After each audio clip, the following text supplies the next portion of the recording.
How are you doing? But when someone says they've never met celebrity, yes, right here. I never seen it. Yeah. Don't look so Oh, okay.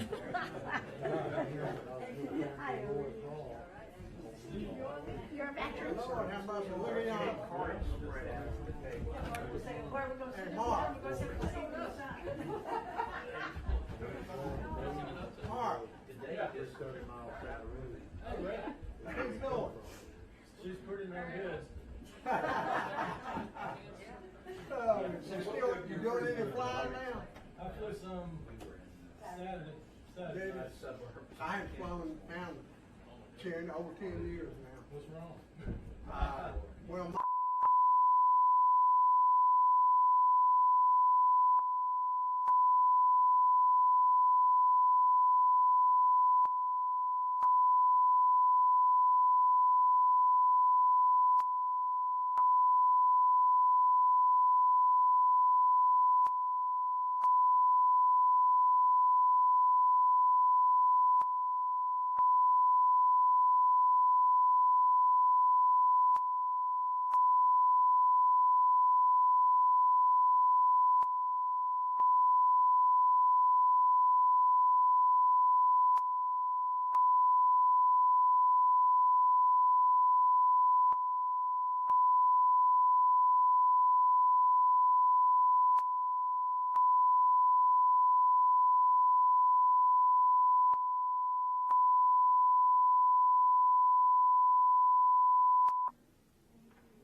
I call this hearing of the Rules and Administration Committee to order. I'd like to thank Ranking Member Blunt, who's voting right now. I ran into him. He'll be back very, very soon. And our colleagues, our witnesses, for being here today for this very, very important hearing. And this is about something that we've been seeing all over the country, and I sadly don't think it's going to be the last time that we're talking about it, and that is threats on our public servants who are working on the front line protecting our democracy. Our witnesses here today, and we thank them for coming to talk about this, Arizona Secretary of State Katie Hobbs, Republican Philadelphia City Commissioner Al Schmidt, Wade Henderson, the interim president and CEO of the Leadership Council on Conference on Civil and Human Rights, as well as Matt Masterson, who's right in front of us as well, former Election Assistance Commissioner member who is now fellow at Stanford Internet Observatory. And then also we're going to hear remotely, I believe, from Kentucky Secretary of State Michael Adams, and I thank him for appearing as well. The freedom to vote is fundamental to all of our freedoms, and safeguarding the freedom not only requires protecting the right to cast a ballot, but also the right to have that vote counted. That right depends on election workers across the country, including volunteers who work to ensure that our elections are free and fair. In the last year, election officials and election workers in red, blue, and purple states have faced a barrage of threats and abusive conduct from those seeking to interfere with the certification of the 2020 election or overturn the results. I've heard about threats from officials in my own state, including threats targeting our own Secretary of State, Steve Simon, and from others across the country. These threats have persisted despite the last administration's Department of Homeland Security calling the 2020 election the most secure in American history. And they didn't stop after the 2020 election or after the violent insurrection on January 6th. Since then, multiple states have considered laws targeting election officials with removal, fines, and jail time for performing their duties in the same manner that made the 2020 election, with its record turnout in the middle of a public health crisis, actually so successful in terms of people voting.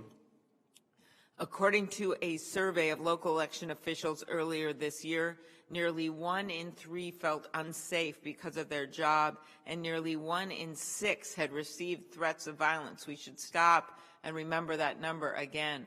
1 in 6 local election officials have reported experiencing threats of violence.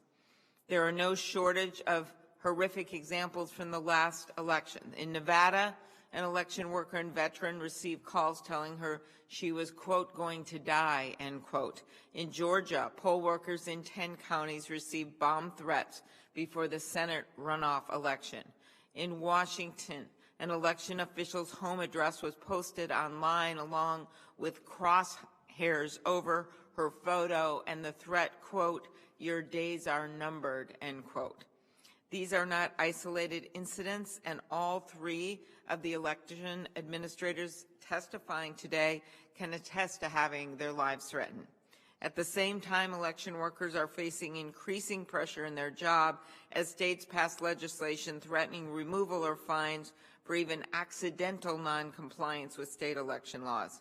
In Iowa, the Secretary of State is now required to issue a fine of up to $10,000 anytime a county commissioner has a, quote, technical infraction, end quote. And in Georgia, the restrictive voting law enacted in March gives unchecked power to the state election board to remove local election officials. We heard about these partisan takeovers of elections at our field hearing in Atlanta from one election official who had been ousted by the state legislature after over a decade of service. Importantly, these threats have raised concerns about state and local government's ability to retain election officials and recruit workers to administer future elections. We are also seeing states taking actions that undermine public trust in our elections, including through sham audits like we saw in Arizona and that are happening right now in states like Pennsylvania and Wisconsin. In the face of these threats confronting our elections, it is up to us to take action to address this head-on. The Freedom to Vote Act, which I introduced with the members of the Voting Rights Working Group convened by Leader Schumer, which also included Senators Merkley, King, and Padilla, who are on this committee, as well as Senator Manchin and Senator Kaine and Senator Warnock. That bill would do exactly that. The legislation includes critical provisions like Senator Ossoff, who also serves on this committee, his Right to Vote Act, which would allow voters to challenge practices that interfere with their right to vote in court, including actions to empower state legislatures to determine the outcome of elections instead of voters. It includes Senator Warnock's Preventing Election Subversion Act, to protect elected officials from being removed for partisan reasons and make it a federal crime to threaten election workers or volunteers. And it includes my Protecting Election Administration from Interference Act to create protections against interfering with counting ballots, canvassing, and certifying elections, as well as strengthen protections for election records.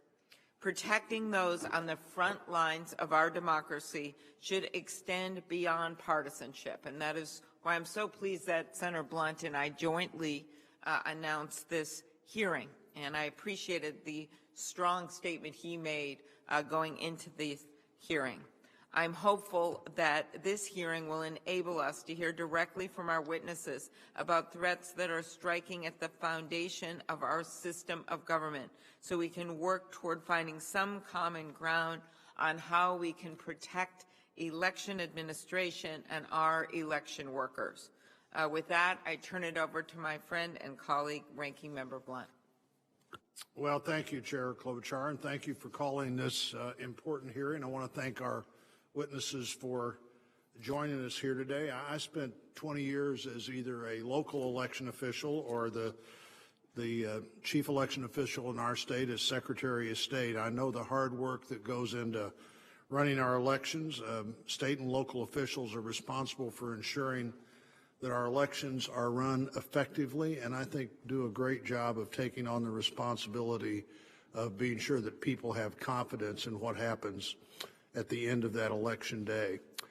For more than 200 years, states have been responsible for elections, and state and local election officials work tirelessly, often managing multiple elections in a year, sometimes with different jurisdictions at the same day, with jurisdictional boundaries that don't exactly meet, but it just throws another complication into the challenges that local election officials have.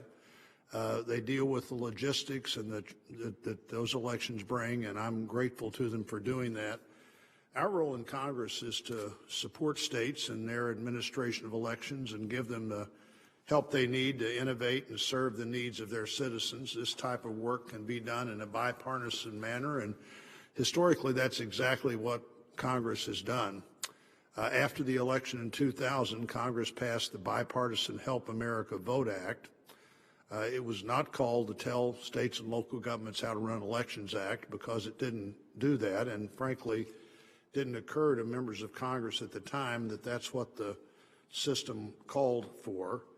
I think it's better when we work together.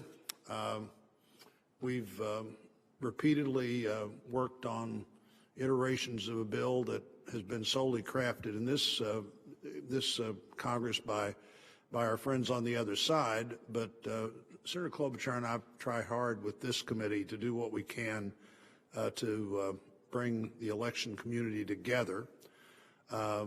We've heard from local election officials that they've been subject to increasing threats as they go about their jobs for the election for the American people.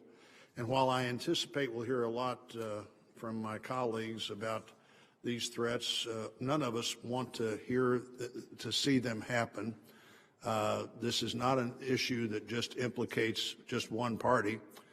In fact, when I used to do election training sessions, I would say there are two of you doing every job, and one of the reasons is so you can watch each other, but an even bigger reason is so you can protect each other by being sure you both take that job seriously and your obligation to the other person working alongside you just as seriously.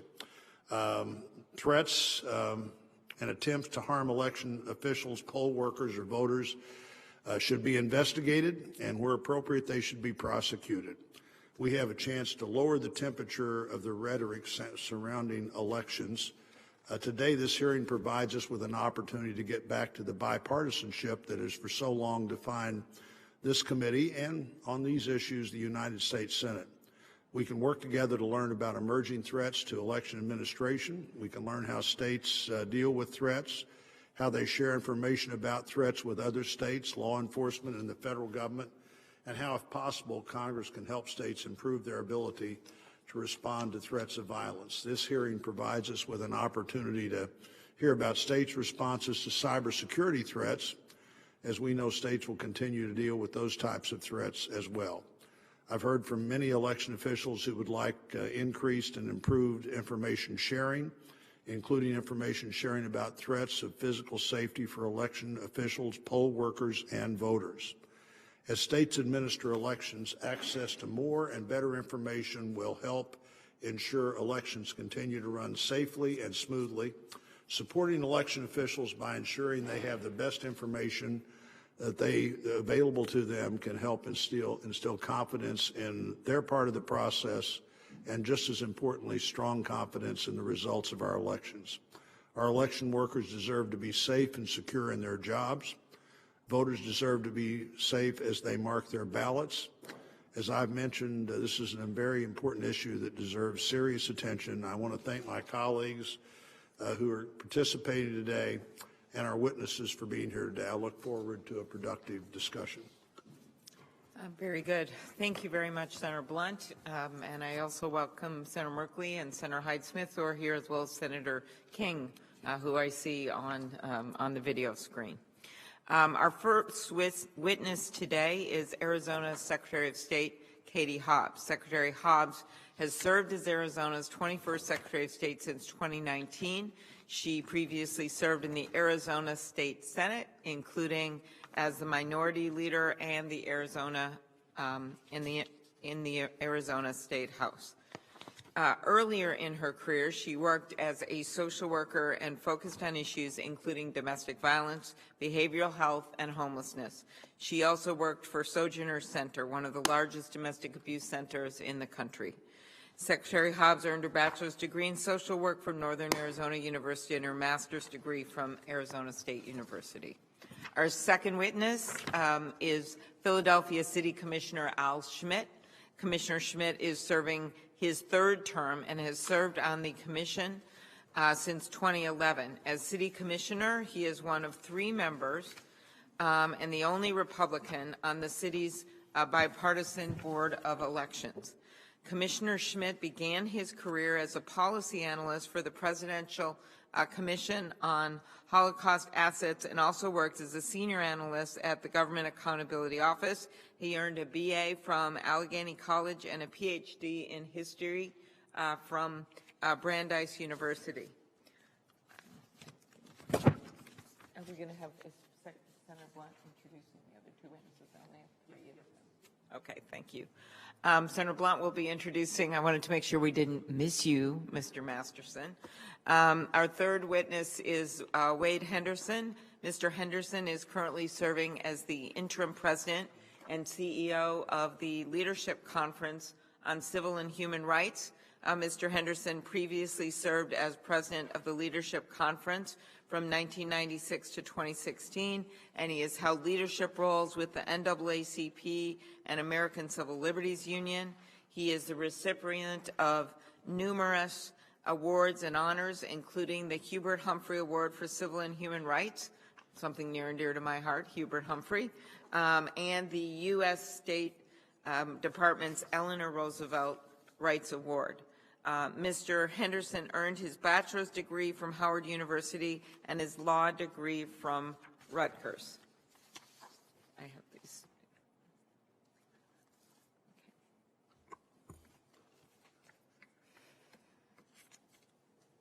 Glad to have Secretary of State Adams join us from Kentucky. He's been the Secretary of State since 2020. He's here virtually with us today, but glad he can be part of this hearing. Previously served on the State Board of Election in 2016 and served in that position until he was elected Secretary of State.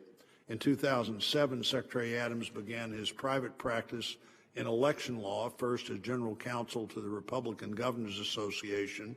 Previously, he held positions with Senator McConnell, Kentucky Governor Ernie Fletcher, and the Department of Justice in the Bush administration. He earned his bachelor's degree from the University of Louisville and his law degree from Harvard Law School. Matt Masterson, the second witness invited by us today, is currently a non-resident fellow with the Stanford Internet Observatory.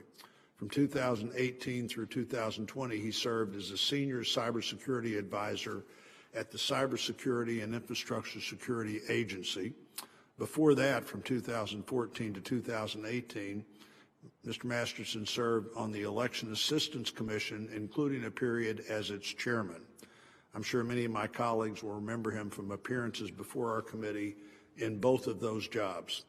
Early in his career, Mr. Masterson worked for the Ohio Secretary of State's office, where he helped oversee voting systems, certification, and efforts. Has a bachelor's degree from Miami University, his law degree from the University of Dayton School of Law, and we're glad to have both of those witnesses as well as the other 3 here with us today. Very good. If the witnesses could please stand and raise their right hand. Do you swear that the testimony you give before the committee shall be the truth, the whole truth, and nothing but the truth, so help you God? All right, thank you. You can be seated, and we'll now proceed to your testimony, and we'll recognize each of you for a 5-minute statement. We will begin with Secretary Hobbs. Thank you, Chairwoman Klobuchar, Ranking Member Blunt, and members of the committee. Thank you for the invitation to be here today. Next week will mark 1 year since the 2020 general election. Unfortunately, in Arizona and in other states, some choose to believe that the 2020 election has still not ended. To be clear, President Joe Biden won Arizona in a free and fair election, which was conducted according to the letter of the law. In Arizona, there were at least 9 post-election legal challenges, and although every challenge failed, as the lawsuits mounted, so did the threats against me and other election officials. 2 weeks after the election, armed protesters gathered outside my home and chanted, "Katie, come out and play. We are watching you." I never expected that holding this office would result in far-right trolls threatening my children, threatening my husband's employment at a children's hospital, or calling my office saying I deserve to die and asking, "What is she wearing today?" so she'll be easy to get. These threats have continued against me and others, but what concerns me more is the near constant harassment faced by the public servants who administer our elections. Nearly every day, they are on the receiving end of abusive phone calls and emails. In Arizona, orange jumpsuits were mailed to county supervisors. Last November, as election workers tabulated ballots inside the Maricopa County Tabulation Center, armed protesters were a frequent presence outside. We're already seeing high turnover among elections staff, and I fear that many more will reach a breaking point and decide that this line of public service is no longer worth it. In truth, Arizona has one of the best-run election systems in the country, with robust processes to ensure the integrity of the election. This includes observer access during tabulation, pre- and post-election logic and accuracy testing of machines, as well as post-election hand count audits.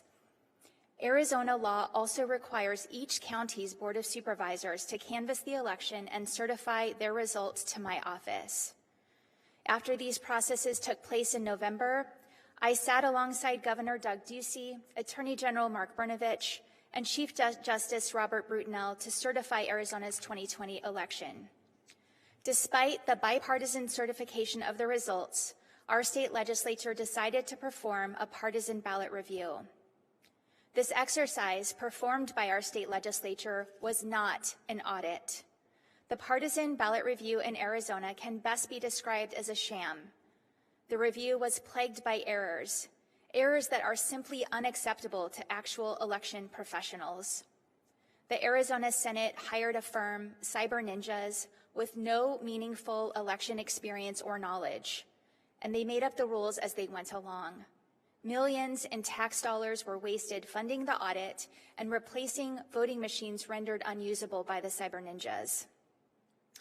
The same legislators who billed it as the most transparent audit in American history now potentially face contempt of court for failing to produce audit documents. This entire exercise was an effort to sow doubt in the 2020 election results and is being used to justify voting restrictions. From the outset of the ballot review, I said that Arizona would become the blueprint for those looking to undermine elections. And as other states now consider similar politically motivated reviews, I'm all too familiar with the problems that such reviews create. Audits must be based on established rules and procedures. They must protect voter data and must be free of partisan influence. The ballot review in Arizona failed at each of these things and should not be replicated elsewhere. Many have remarked that the aftermath of the 2020 election was a reminder of just how fragile American democracy truly is. But at every turn, Americans have stepped up to protect it. Election workers who counted ballots fairly and accurately to uphold the will of the people. officials who certified free and fair elections despite threats of political retribution or worse, judges who rejected dozens of bad faith partisan lawsuits, Capitol Police officers who stood their ground against insurrectionists. At every turn, the people who believe in American democracy have stepped up and protected it. One person in particular who spoke out against the big lie and efforts to undermine our democracy was Grant Woods, a former Republican Attorney General from Arizona and an aide to Senator John McCain. He passed away suddenly this weekend, and I would be remiss if I didn't take the opportunity to acknowledge him and the way he stepped up to defend elections in Arizona and across the country. Now it's your turn. Continued inaction in the face of these threats to undermine our democracy will have long-term consequences for the future of our country. I support the Freedom to Vote Act, and I appreciate the committee for holding this hearing. Thank you. Thank you very much, Secretary of State Hobbs. I didn't know that about Grant Woods. I'd met him before, and sorry for your loss, and thank you for mentioning that. Next up, we have Commissioner Schmidt.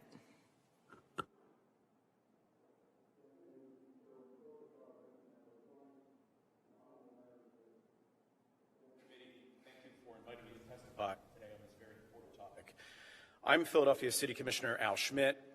In Philadelphia, the commissioners oversee all election operations in the city, from voter registration to election certification.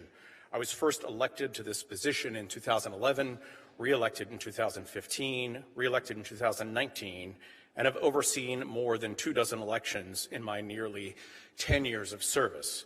I am a Republican, and I believe that counting votes in our democracy is a sacred responsibility. For doing my job, counting votes, I'd like to quickly share with you some of the messages sent to me and my family. Tell the truth, or your 3 kids will be fatally shot. Included our address, included my children's names, included a picture of our home. Cops can't help you. Heads on spikes, treasonous Schmidts. You betrayed your country. You lied. You're a traitor.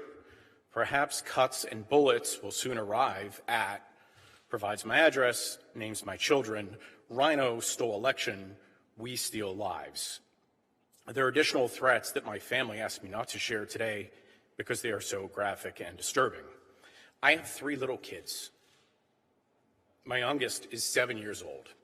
No matter what our party affiliation, this is not okay. And let's be clear, this is domestic terrorism. The whole point is to terrorize, to intimidate, and to coerce, and to prevent our democracy from functioning as it should. In my case, this happened in the city where our democracy first began. And it's not just threats. These aren't empty promises. 2 men who drove up from Virginia were arrested outside of the Pennsylvania Convention Center, where our election operations were consolidated in the 2020 election to, quote, straighten things out and intercept an imaginary truckload of counterfeit ballots headed to the convention center.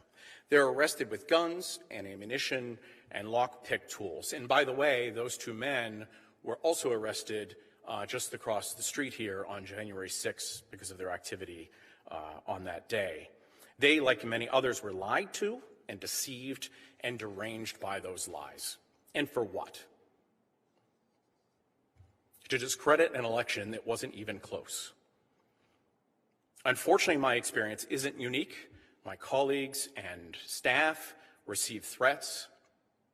Democratic and Republican election officials across the country have been subjected to similar threats or far worse. As a recent report by the Brennan Center and the Bipartisan Policy Center has detailed, nearly 1 in 5 election officials now list threats to their lives as a job-related concern. The threats rise in frequency and intensity each time election officials and bad faith political actors spread disinformation about the 2020 election. This creates a vicious cycle in which elected officials lie to their constituents, deceive constituents, believe those lies, and then demand that those same elected officials do something to fix a problem that never occurred. And then elected officials use those demands as an excuse to do something.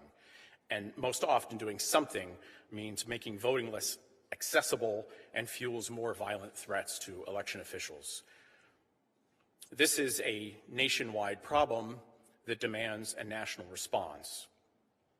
Chairwoman Klobuchar, Ranking Member Blunt, and members of the committee, thank you for the opportunity to testify today. I know working across party lines to find common ground on any topic is challenging, let alone on election reform. But for the sake of our republic, I hope you can work together to protect election administrators and our democratic institutions. Thank you so much, and I'm so sorry this happened to you and your family, and I'm also sorry for you, Secretary Hobbs. This is unbelievably disturbing testimony. Next up, we have Secretary Adams of Kentucky. I think you're with us remotely. Thank you. Chairwoman, thank you. Chairwoman Klobuchar, Ranking Member Blunt, members of the committee, good afternoon. I'm Michael Adams, Kentucky's Secretary of State and Chief Election Official. I was elected in 2019, but I got my start in election policy at a little intern desk in your hearing room 22 years ago. It's an honor to be back here, albeit virtually. Today we discussed an unpleasant topic, but the news is not all bad. In Kentucky, voting has never been as accessible nor as secure as it has been in the 21 months of my term. Last year, 3 months after being sworn in, I asked our legislature to grant me, a Republican, and our Democratic governor joint emergency powers to alter election procedures as necessary to ensure public safety in the pandemic without sacrificing voter access or ballot integrity. We made absentee balloting more available and extended in-person voting well beyond the one election day Kentucky had from 1891 through 2019. The result was a primary election and a general election that each set records for turnout, yet no spike in COVID-19 cases deriving from the in-person voting. This approach proved so successful and so popular that our Republican-controlled legislature voted nearly unanimously to make most of these temporary changes permanent. Early voting, an absentee ballot request portal, drop boxes, a signature tier process, and more. All this good news, ironically, lends itself to a higher level of frustration by me, by our other election officials, by our legislators, about the unwillingness of certain quarters on both sides of the aisle to accept the reality that our election process is accessible and secure. In our current populist, anti-establishment political culture, part of this is organic, a reflexive refusal to believe anything somebody in the government says. This is not unique to elections, as we've seen with lagging vaccination rates. However, part of this is not organic, but rather is driven by political actors who perceive some benefit in misinforming voters. Addressing this should not be a partisan issue, because misinformation is not limited to one side. In Kentucky, we election officials were subject to a misinformation campaign that resulted in numerous threats of violence and other verbal abuse. The so-called All Eyes on Kentucky effort directed against us did not come from conservatives concerned about voter fraud. It came from progressives duped into believing that we were engaged in voter suppression. Worse, this misinformation effort was given oxygen by senior figures within the National Democratic Party. I remain grateful to our Democratic governor for defending our state and calling out these lies. I'm not here to take political shots, to engage in moral relativism, or to diminish the experiences of Secretary Hobbs or any other election official. To the contrary, I'm here to show that the problem is even wider. The first step in ensuring the safety of our election officials is to do no harm yourselves. Please keep your rhetoric factual and responsible. Misinformation is the most serious threat our election system faces because it is upstream of so many other problems we face. Safety of election officials, willingness of election officials, including volunteer poll workers, to serve, voter turnout, polarization, and ultimately, the accepted legitimacy of our democratic system. Election officials are at risk, but we are not unique in this. Public officials are at risk. Those of you serving our nation in the U.S. Capitol certainly don't need me to inform you of this. In Kentucky, our Democratic governor has received threats from some on the far right. Our Republican Attorney General has received threats from some on the far left. Even public health officials in our state have received threats. And my fear is that school board members will be next if they aren't already. This shows the problem is worse than we might think, yet also less susceptible to a simple solution in the form of yet another federal law. At its best, Congress plays a constructive role in election administration by providing funding, reliable, predictable funding to our states, chipping in a share of election costs alongside state and local election funding. These efforts have been bipartisan and for that reason accepted across the political spectrum. I have no wish that you pass any particular election laws going forward, but if you do, I hope you will do so in a non-ideological, bipartisan fashion, rather than furthering the polarization that plagues our politics.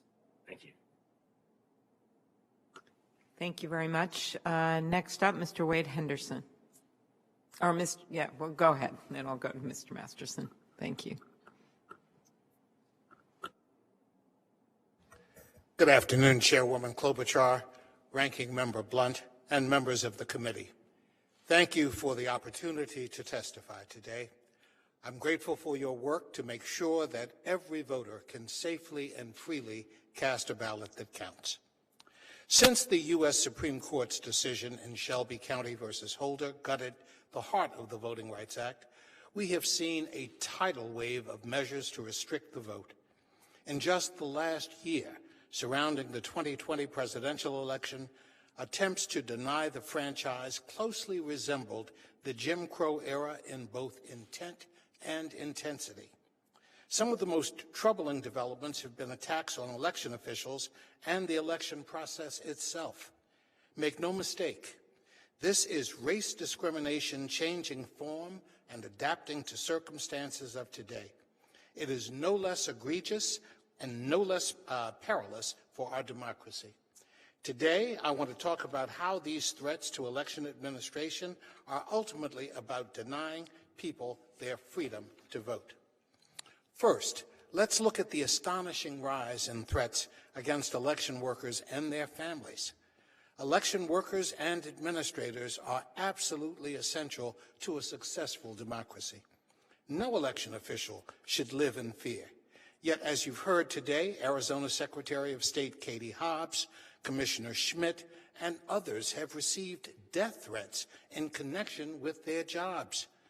A recent study by the Brennan Center, which has been cited, a Brennan Center for Justice, found that 1 in 3 election workers feel unsafe, and 1 in 5 listed threats to their lives as a job-related concern. It is simply unconscionable that after showing up during a pandemic to deliver democracy to voters, election officials and workers are now the target of vicious attacks. These threats have devastating consequences, not only for the people in danger, but for democracy itself. Growing concerns around the safety and integrity of election work will lead to an exodus of election staff, with a disastrous ripple effect across our democratic processes. For voters, that could mean longer wait times, closure of polling places, a rise in voter intimidation and harassment at the polls, and widespread loss of confidence in elections. Lawmakers must take immediate steps to keep the wheels of democracy turning safely for voters and election workers alike. Second, we must focus on the latest efforts to sabotage elections through sham election reviews. Whatever our color, background, or zip code, we believe that voters pick our leaders. Our leaders do not pick their voters. But in the wake of the 2020 election, some officials began pushing anti-voter reviews that are catastrophic to the integrity of our democracy. They also divert crucial time and taxpayer dollars from the issues that matter most to voters. President Trump's Department of Homeland Security called the 2020 election the most secure in our history. Nonetheless, officials launched a sham review in Arizona's largest and most diverse county that ultimately revealed a count closely matching the official results. This Arizona review has now formed the basis for others in Pennsylvania, Wisconsin, and Florida. Why?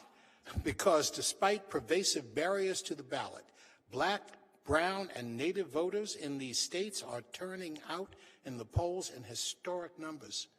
Election review scams are blatant attempts to intimidate these voters and to discount their votes in the face of their emerging political power. Lastly, I want to acknowledge other equally sinister attempts to subvert democracy. In August, the Leadership Conference published more than 10 state reports that document pervasive patterns of racial discrimination in voting. As the reports note, since the 2020 election, states including Florida, Arizona, Georgia, and Texas have adopted sweeping anti-voter laws that make it harder to vote by mail, limit or prohibit ballot drop boxes, and force voters to navigate burdensome red tape to cast a vote that counts. Senators, I want to be clear. These years of overt and covert anti-voter tactics are taking their toll on voters of color. Communities trying to engage politically are forced to navigate tremendous barriers to the polls. But these unconscionable tactics are also causing great fear and disillusionment about even participating at all. And perhaps most destructive, these tactics push Americans to lose hope in democracy and to lose faith in the power of their vote. Time and again, voters have shown up for democracy. Now I implore this body to show up for voters before it's too late. Members of the Senate must swiftly pass the Freedom to Vote Act and the John Lewis Voting Rights Advancement Act and set a basic federal foundation for voting access. I look forward to working with all of you to enact reasonable protections to build a democracy that works for all. Thank you. Thank you very much. Next up, Mr. Masterson. Thank you. Thank you, Chairwoman Klobuchar, Ranking Member Blunt, and members of the committee. I appreciate the opportunity to appear before you today to discuss the ongoing and pervasive threats targeting election officials, workers, and private sector employees who support elections. The 2020 election placed election officials at the center of national attention in a way not seen in decades, if ever. Record turnout and a smooth election day validated election officials' incredible work. Their reward for this professionalism and bravery? Months of threats against their lives and the lives of their family members. The perpetrators of these threats are fueled by online conspiracies that cast election officials as malicious actors bent on meddling in election results. Innocuous glitches and human errors have been stitched together to fit broad conspiratorial narratives as alternative explanations for election results. Recently, myself and a team of students at Stanford published an oral history of the 2020 election, where we interviewed folks like Commissioner Schmidt and Secretary Hobbs, and election officials from across the country in the political spectrum. Virtually all of those who we interviewed shared stories of calls, emails, social media posts threatening them, their staff, and their families.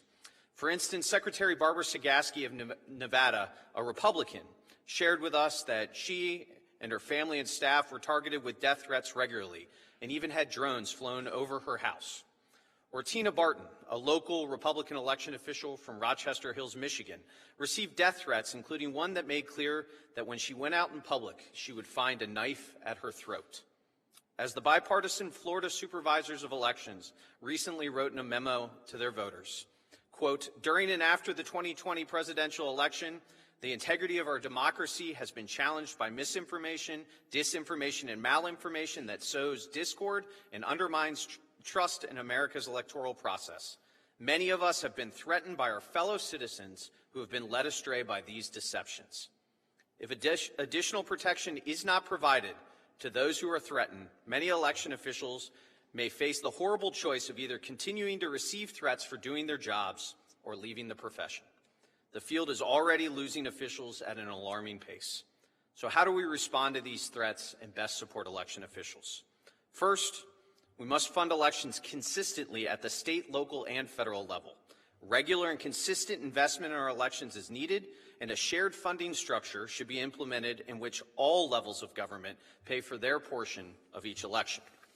Second, we must ensure the physical security of election officials, offices, and staff across the country. The recent creation of the Election Threats Task Force at the Department of Justice is an important and encouraging step, but a lot more must be done.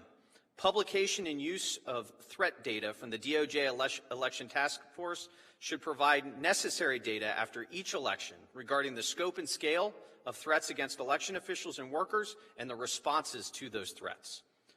Increased information sharing regarding those threats. In order to ensure comprehensive data is collected, analyzed, and shared, local and state law enforcement should be required to share activity directed against election officials and workers with federal law enforcement within their state. In return, federal law enforcement should regularly report to state and local officials regarding the activity in the jurisdiction with full transparency regarding any actions taken, including if investigations have been initiated. Penalties. Following the 2020 election, there have been few consequences for those who have threatened election officials. Congress and state legislatures should pass laws offering harsher penalties for threats or acts of violence against election officials, viewing them as a threat against our democracy. Privacy. Many threats, as we've heard, against election officials and staff directly target their homes and their families. More must be done to protect their private information from malicious actors. Finally, physical security and doxing training. The Cybersecurity and Infrastructure Security Agency should build on the work that they did on physical security in 2020 and offer training and guidance on physical security and doxing prevention measures, utilizing the protective security advisors who are present in the states across all 50 states and the territories. We must also continue to improve the cyber resilience of American elections. Securing this infrastructure goes hand in hand with protecting these officials. This starts by working with states to implement pre-certification audits of paper ballots, and then working with CISA on a voluntary basis, cybersecurity baselines to include things like multi-factor authentication, network segmentation, access controls, patch management, and moving election websites to .gov, as well as additional scalable proactive services from CISA to those state and local election officials. Our elections are imperfect. They are massive, messy, underfunded, and under-resourced. But they are accurate, secure, accessible, and fair because of the tireless work of state and local election officials. And the only response to the sustained attack on our democracy and against those who run it is a sustained investment in those working hard to protect it. I thank you, and I look forward to your questions. Thank you very much. Just a factual question first. Do you all agree that threats against election workers increased during and after the 2020 election, violent threats? Does everyone agree? Absolutely. Yes. Yeah. Yes. Mr. Adams? Yes. Thank you. Yes. Do you believe that makes it harder for states and local governments to recruit and retain election workers and volunteers? Yes. Yes. Okay. Secretary Hobbs, can you expand on the extent that threats based on what you've seen and experienced as Arizona Secretary of State, do you agree that there should be federal action to address it? Absolutely. As I shared in my testimony, there were armed protesters outside of my house. I had to have 24-hour security and install security features in my home. My son's phone number was doxxed, and my husband's workplace, a children's hospital, faced calls with horrible accusations and urging that my husband be fired because of me. No one should have to face this kind of behavior because of their work as an election official. So yes, federal action is needed. There should be consistency across the country in terms of protection for election workers. Just as with many of the voter protections provided in the Freedom to Vote Act, it shouldn't matter what state you're in to determine the level of protections you're afforded. Furthermore, if it's for a federal election, for a federal office, then there absolutely should be federal protections. Commissioner Schmidt, can you share with the committee more about your decision to speak up about the threats against you and your staff and your family? Well, I wrestled with it a little bit on the front end because on the one hand, you don't want to acknowledge people who do something like this. You don't want to sort of scratch that itch. You don't want them to know that they got to you, to know that you read their text messages or their email messages. So that was, on the one hand, why I was at first hesitant to share all this. But on the other hand, it's important to know exactly who these people are and what they're trying to do. And obviously not just to me, to many others, and in many cases far worse than mine. So at the end of the day, I think it was a matter of being public about it outweighed my reluctance to, acknowledge that they were even doing something like this. You've previously noted that, because of where you were located in a city, you had some law enforcement help, you had some legal support. Can you speak briefly to how that compares to experiences that might be faced by election workers in rural parts of your state or rural parts of the country? And sometimes they're more difficult situations, actually. Yeah, I would say despite all of this, I was very fortunate to be in Philadelphia at the Pennsylvania Convention Center, surrounded by literally hundreds of police officers and Philadelphia sheriffs to keep us safe so that we could go about doing our job, which was to count votes while demonstrations were occurring right out front. Whenever I left the convention center, sheriffs went with me, made sure that people who came at me were sort of kept at bay, going back and forth to City Hall from the convention center. We also, I think I was fortunate that we had a whole phalanx of city solicitors at our disposal to fend off all the litigation and other things that we were going through as we were trying to do our job. Most counties in the Commonwealth of Pennsylvania don't have that.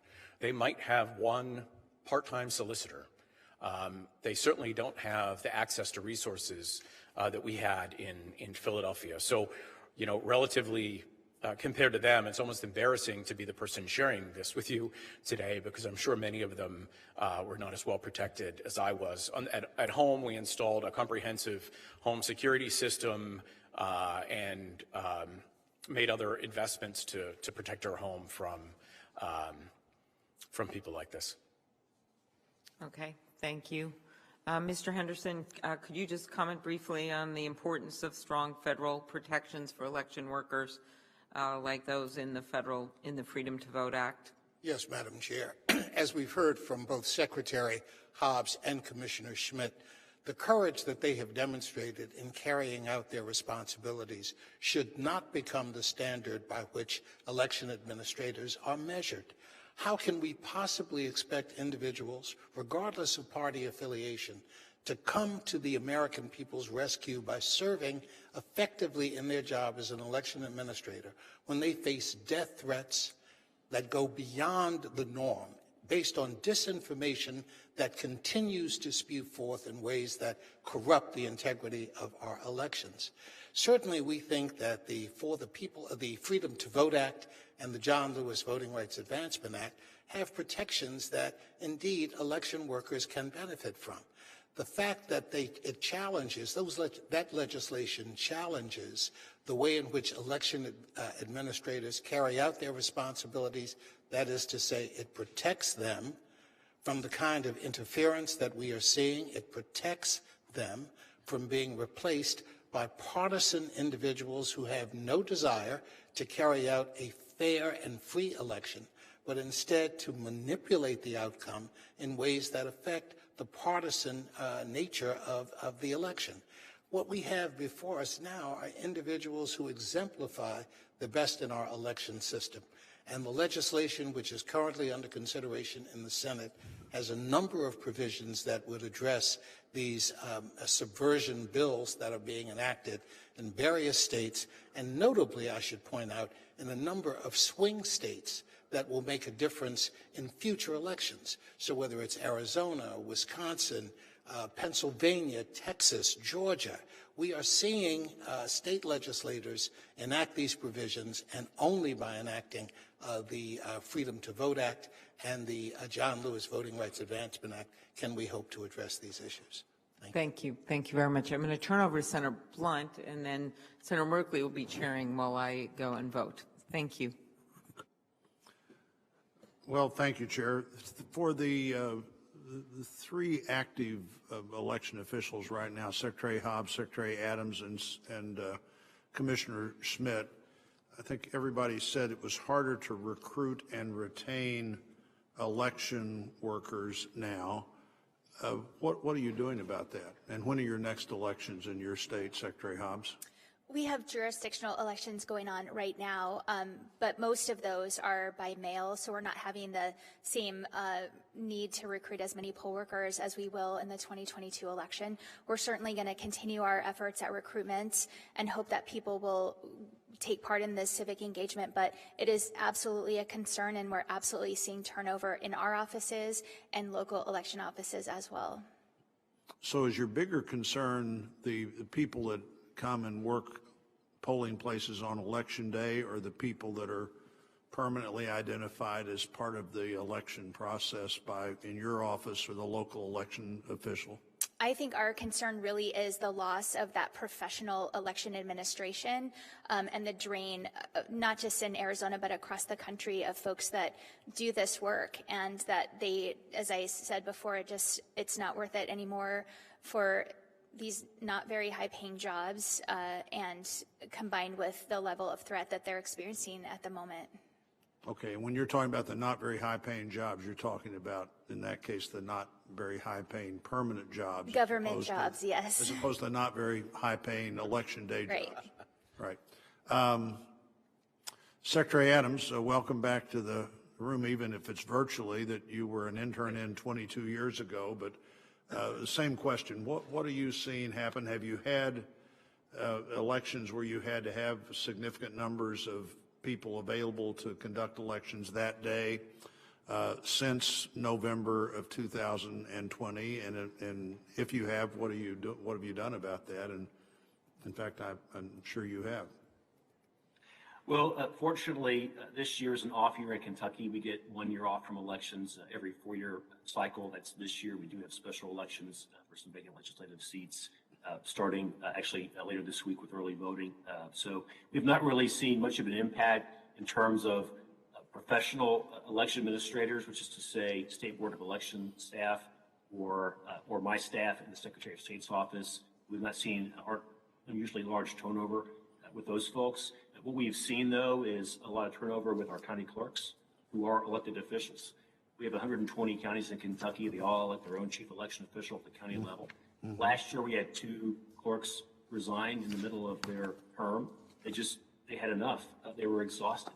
It wasn't because they were threatened or harassed. It was because the job was extremely hard last year, and they were just done. This year, there's about 15 or so of 120 clerks that have told me they plan to retire next year. I think the number will go bigger. That's an unusually large number of retirements. I think it's attributable more to exhaustion with the job. We've made voting much easier in Kentucky than it had been previously. Part of the price of that is it's a harder job now to run an election. So we have seen some retirements there. With respect to our poll workers, it takes 15,000 volunteer poll workers to run an election in Kentucky. I testified to our legislature right after I was elected in 2019, before COVID, that we had a crisis brewing with our poll workers because they typically are well into their 60s or 70s, and as they're increasingly unavailable, they're not being replaced by younger generations. I'm a Gen Xer.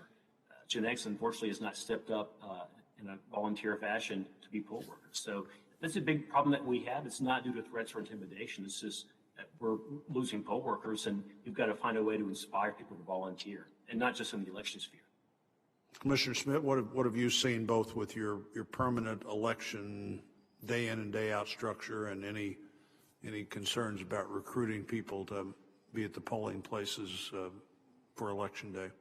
Well, in Philadelphia, the 3 city commissioners who oversee elections, there are 2 from the majority party and 1 from the minority party, and I won't be running for re-election again in 2013. And a big concern of mine is that I'll either be replaced by someone who's elected who's intent on denying the integrity of the election regardless of evidence, or on the other side, someone who will not be a sufficient check or balance to the Democratic majority on the Philadelphia Election Board. At the local level, it's been an ongoing problem with losing poll workers. Just as the Secretary just said, elections become increasingly complex. Our city and many counties in the Commonwealth acquired newer and better voting technology that is a lot more complicated, or at least it's a lot newer to those election board workers, in addition to you know, the sort of strain that we talked about here. And our Commonwealth also just instituted mail-in ballot voting, which is an entirely new system of voting to the Commonwealth of Pennsylvania. We had absentee ballot voting before, but now that as well. So elections have become a lot more complex. You know, people say to me, as they say to I'm sure many who work in elections, like, what do you do the other 363 days of the year? And really what we're doing is working every day to make sure that election day runs smoothly, because there's no redos when it comes to elections. They have to be right, and they have to be right every time. Thank you. Thank you, Chairman. Thank you very much. We're going to now turn to Senator Angus King, who I believe is joining us electronically. Thank you, Mr. Chairman. Glad to be with you. Secretary Adams, delighted to have you with us today. First, I want to commend you for your comments at the beginning, because part of the problem is we've converted political opponents into enemies, and everything is a war. And once we go down that road of the heated rhetoric, we really need to back off from that. I have sitting next to me a big chart of Abraham Lincoln's second inaugural. That's where he said, "With malice toward none and charity for all." If anybody had any reason for malice, it was Lincoln at the end of the Civil War, but he didn't, and I commend you for that. Let me ask you a question. Is voter fraud a problem in Kentucky? Well, I would maintain that it is not currently, and it has happened in the past. Typically, it's occurred in a specific sort of situation where there's a perfect storm in three ways. Number one, it happens at the local level. It's not occurring at a statewide level or at a congressional level. It's happening in a small town or a small county where only a few votes can potentially tip a race. Number two is generally for a job that involves patronage. In other words, there's some sort of reward for the winner in the ability to distribute funds or jobs or what have you. And then number three, it tends to occur in a place where there's poverty, where votes can be bought for a pretty small amount of money. That's where we typically see vote fraud. I'm certainly not going to wish it away. It does happen. It's something that we work very hard to prevent, and when it happens, to prosecute. But I think what you said is very important, because what you said is consistent with everything I've read and heard about voter fraud across the country, and that is it's isolated. It's not widespread, massive millions of votes. It's one person votes for a dead person or something, but it's very unusual in rare cases. And we're talking around the problem here. A lot of the conversation today has been about the danger and threats to election officials. The reason those threats are being made is that people are being told something that's untrue, that A, there was massive fraud, and B, that election officials were in on the fraud. Mr. Matheson, couldn't a lot of this be alleviated if our leaders would simply tell the truth to their followers? Thank you, Senator King. Certainly, our work at the Stanford Internet Observatory and the work I did at CISA was to push people to the trusted sources of information about the facts with elections, and that's your state and local election officials who have information about not only the security and integrity of the process, but the accessibility and how the system works. And so for us, one of the core recommendations that we have in combating the mis and disinformation around elections is really driving and elevating the voices of our state and local election officials, as is done here in this hearing, to share the facts about how elections are run in the states, the fact that across all 50 states our elections are bipartisan, they're transparent, and they're professional. And so, yes. Well, the problem that I see is that this idea of massive voter fraud has become a pretext for substantial changes to election law around the country in the name of ballot integrity, when indeed it's the classic definition of a solution in search of a problem, where you're making significant changes which will inevitably affect a significant number of people. Mr. Schmidt, what about my thought that one of the most important, there are not enough state troopers in the world to guard every election worker. So bearing that in mind, isn't the best solution for our leaders to tell the truth to their followers about the fact that 2020 and every election in recent history has been straightforward and honest, and try to wean people from this idea that there's widespread massive voter fraud. Not only are there not enough state troopers in the world to protect every election official, but there certainly aren't to protect their families as well.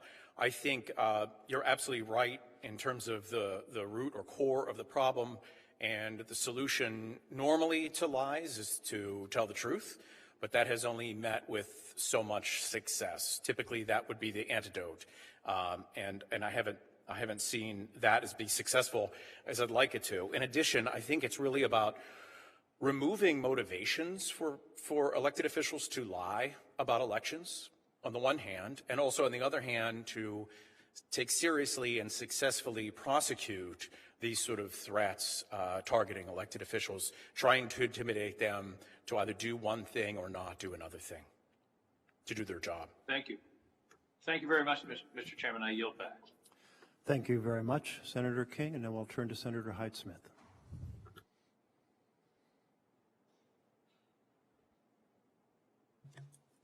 Thank you, Mr. Chairman, and my question is for Secretary Adams. Mr. Secretary, in your testimony, you said that voting in Kentucky has never been as accessible or secure as it has since you took office 21 months ago. To echo the mantra of the Kentucky senator on this panel, our Republican leader, our goal should be to make it easy to vote and hard to cheat. It sounds like you've been successful in achieving that in Kentucky, and I applaud you in that achievement. One of the key proposals you focused on has been to press the state legislature to strengthen Kentucky's voting laws and voter ID. Now, due to your efforts, I think that you've accomplished that. To show Kentucky voters have to show a photo ID when casting their ballots, as well as in my state of Mississippi, requires photo ID to be shown at the polls. There's been a lot of debate in this committee about voter ID and about what sorts of ID states should be able to require. Secretary Adams, why do you think it is important to require a photo ID specifically? Well, I think we need the same degree of security in our elections that we need in any other respect in our lives, cashing a paycheck, entering a government building, getting on a plane, and so forth. I think that's entirely reasonable. It's also important, I think, that these laws be written in a humane way, that they ensure that people have a path to get a photo ID for free. We budgeted several $100,000 in our bill last year to make sure that people had access to photo IDs. And when we had our election, fortunately, we implemented this even in a pandemic and did not have the predicted disenfranchisement that folks thought we might have. So part of this is just for the obvious reason, but the other reason to do this is to have credibility when you're trying to do what I've tried to do, which is make voting easier also. I found that the best way to do election policy is to be bipartisan and cross-ideological, to work with both sides, and then you give both sides something they're concerned about. Democrats tend to be very concerned about access, and rightly so. Republicans tend to be very concerned about security, and rightly so. And so the best of both worlds is to say yes to both. So you feel like it has truly helped secure accurate voters or the elections in Kentucky? You think that this has been a step that actually did that? Yeah, it's not a magic wand, to be sure. There's other things that we've done that I think added security as well. The absentee ballot request and tracking portal, we use that to verify a voter's identity, but also to more efficiently ensure access to an absentee ballot and also help the voter track the ballot herself from the comfort of her home, see where it is in the system. That holds us accountable. It's appropriate. We banned ballot harvesting. I asked for and got additional authority to get our voter rolls cleaned up. And these things all got Democratic votes in our legislature because they were paired with expanded access to the ballot. I think that's the best way with respect to Congress to make election policies, to do it in a bipartisan way. And in your testimony, you spoke a little bit about the election reform bill enacted in Kentucky. I want to outline how impressive a bipartisan achievement that bill was. It passed the Kentucky House of Representatives only 3 days after introduction by an overwhelming vote of 93-4. It passed the Kentucky State Senate just a few weeks later by an overwhelming vote of 33-3. And it was signed into law by the Democratic governor a few weeks after that. I'm just hopeful that we can capture some of that Kentucky spirit here in the U.S. Senate and to learn to pursue legislation that can bring us together and achieve overwhelming support, just as you did in Kentucky. How has Kentucky been able to achieve such broad support for its election reforms when the issue has become so partisan in other states and on the federal level? How did Kentucky achieve that? Well, some of it was the luck, I guess, of having to run an election in a pandemic. I approached our legislature and asked for emergency powers to be able to make changes to acclimate our system to that reality. I didn't feel comfortable asking that I have all of that power by myself. I was the new kid in town and a Republican, and we had a high-profile Senate race ongoing last year, so I asked that the Democratic governor be included. I had seen what had happened in other states where there was partisan warfare between branches of government, between Democrats and Republicans in other states, and it led to election breakdowns, and I didn't want that to happen in our state. I didn't know that that was going to set an example later for bipartisanship in legislation. I'm really grateful for that. So when Congress has been at its best, as with HAVA, folks have come together across party lines, and I hope that we're able to do that again. Thank you so much, and my time is out. Thank you, Mr. Chairman. Thank you very much. Next up, Senator Merkley. Well, Madam Chairman, if you'd stayed along a little longer, I could have called on myself. There we are. Thank you. It's good to have you back. And I wanted to ask you, Secretary Hobbs, some questions. The review of the ballots in Arizona, did they turn up cases of non-citizens being organized to vote? No. Did you have some form of vote by mail? Yes. I was very struck when, in a previous hearing of this committee, we heard from a senator that the strategy of voting by mail was a strategy to enable illegal immigrants to vote. Is there any sense that in Arizona you established vote by mail in order to allow illegal immigrants to vote? Absolutely not. In Arizona, vote by mail was established by a Republican majority legislature decades ago, and it's enjoyed by at least 75% of our voters every election, and closer to 85% this last one. Thank you. We also had before this committee Jocelyn Benson, the Secretary of State of Michigan, and so I asked her the question because of their vote by mail if they had reviewed and they had done a search for that type of fraud, and she had, and she sent us a letter that laid out every step of the way how they ensure that it's citizens voting, and had found 0 cases there. As far as I'm aware, we have 0 cases in Oregon, and Oregon initiated vote by mail. We did have in Oregon, over the course of a decade in which 61 million ballots were cast, sustained cases of 38 cases of voter fraud. So I'm not saying it doesn't exist. The 2 main types of voter fraud were somebody filling out a ballot in one state, like in a primary or general election, then moving to another state and filling out a ballot in their new state. That's certainly not a coordinated criminal strategy to undermine the legitimacy of elections, I don't believe. I would agree with you, and that's the same kind of instances that we're seeing in Arizona. Okay. Well, that led me to my next question of what kind of problems you did find. Did you find ballots shipped in from China? Because I kept hearing in the news over months that this was a major problem in the Arizona elections. There were no ballots shipped in from China or anywhere else. Okay. What did you find for the fraud from this second audit, or this long extended audit? Well, it wasn't an audit, and the procedures that they went through really were not procedures at all. Certainly not acceptable at any level by election professionals. They were on a fishing expedition to find problems. The problems that they came up with in their report were manufactured. In fact, the proper place for election challenges is in court.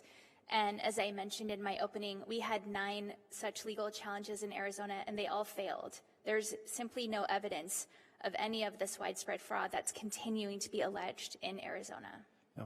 So let me turn to Mr. Henderson.